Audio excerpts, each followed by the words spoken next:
గ్రామ ప్రజలకు ఈ సాయంకాలం వేళ పైనున్న ఆకాశమందున్న దేవుడి గురించి చెప్పాలని దేవుడు మమ్మలను పంపించాడు.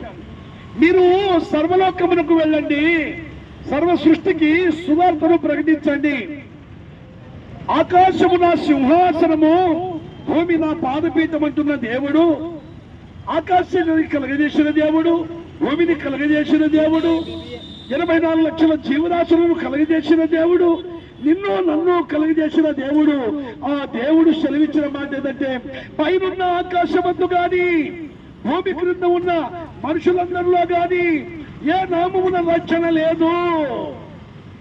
పైన ఏముందంటే సూర్యుడు, చంద్రుడు, ఆకాశము, నక్షత్రాలు, నింగి, నేల, నీరు, నిప్పు, గాలి సమస్తము భూమి మీద ఉన్నాయి. ఆకాశమందు మరి సూర్యుడు, చంద్రుడు, నక్షత్రాలు అన్ని ఉన్నాయి. వాటి ద్వారా మీకు రక్షణ లేదు. మరి ఈ భూమి మీద మరి 84 లక్షల జీవరాశులు ఉన్నాయి. వాటి ద్వారా నీకు రక్షణ లేదు.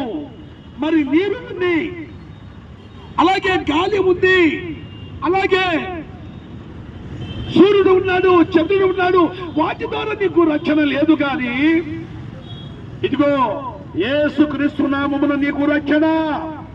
యేసుక్రీస్తు ఎందుకంటే ఆయన ఆది యందు వాక్యం ఉండెను, వాక్యము దేవుడి యందు ఉండెను, వాక్యము దేవుడై ఉండెను. ఆయనే కృపా సత్య సంపూర్ణుడుగా మన మధ్యన శరీరధారిగా వచ్చాడు. కేవలం మన పాపముల నిమిత్తము శిలువ మ్రాను మీద మరణించి, మన పాపముల నిమిత్తము ఆయన శిలువలో బలి అయిపోయి, కేవలం మనుషులందరినీ రక్షించడానికి ఆయన సమాధి చేయబడి 3వ దినమున సజీవుడిగా లేచిన ప్రభు అంటున్నాడు. సర్వమానవాళి రక్షించుటకు, పాపలను రక్షించుటకు క్రీస్తు యేసు లోకమునకు వచ్చినని వ్రాయబడింది. పరిశుద్ధ గ్రంథం లేఖనముల ప్రకారము యేసుక్రీస్తు రావడం జరిగింది. లేఖనముల ప్రకారం యేసుక్రీస్తు మృతి చెందడం జరిగింది. యేసుక్రీస్తు లేఖనముల ప్రకారం యేసుక్రీస్తు తన పరిశుద్ధమైన రక్తము, అమూల్యమైన రక్తము చిందించి పరలోక రాజ్యమును మనుషులందరికీ చేర్పించడానికి ఆయన మరణించి సమాధి చేయబడి అక్కడే ఉండలేదు. కానీ సమాధిని చీల్చుకొని బయటకు వచ్చేశాడండి. ఎన్నో సమాధులు ఉన్నాయి ఈ భూమి మీద, కానీ యేసుక్రీస్తు సమాధి నేటికి ఖాళీగానే ఉంది. ఇది వాస్తవ ప్రియులారా. ఎందుకంటే ఆయన సజీవుడు, ఆయన నీతిమంతుడు, ఆయన పరిశుద్ధుడు. అందుకే మనలందరికీ పరిశుద్ధపరచడానికి యేసు రక్తము ప్రతి పాపము నుండి మనలను పవిత్రులుగా చేయని లేఖనాలు సెలవిస్తున్నాయి.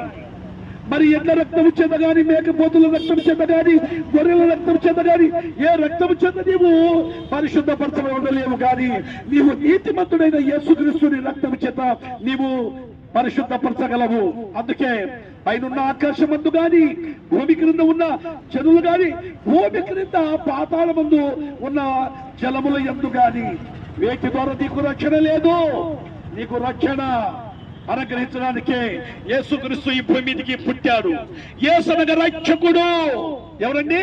యేసనగా రక్షకుడు, క్రీస్తునగా అభిషిక్తుడు. నిన్ను ఆ అభిషిక్తుడు, ఆ రక్షకుడైన యేసుక్రీస్తు ద్వారానే నీకు పరలోక రాజ్యం అని దేవుని వాక్యం సెలవిస్తుంది. ప్రియ అన్న, చెల్లి, అక్క, మరి ఈ సాయంకాలం వేళ నీవు ప్రయాణమై వెళ్తున్నావు. నీ ప్రయాణం ఎంత గమ్యమో కానీ గ్యారంటీ లేని మన బ్రతుకులకు దేవుడు వారంటీ ఇస్తున్నాడు. నేనే రక్షణ సమయం.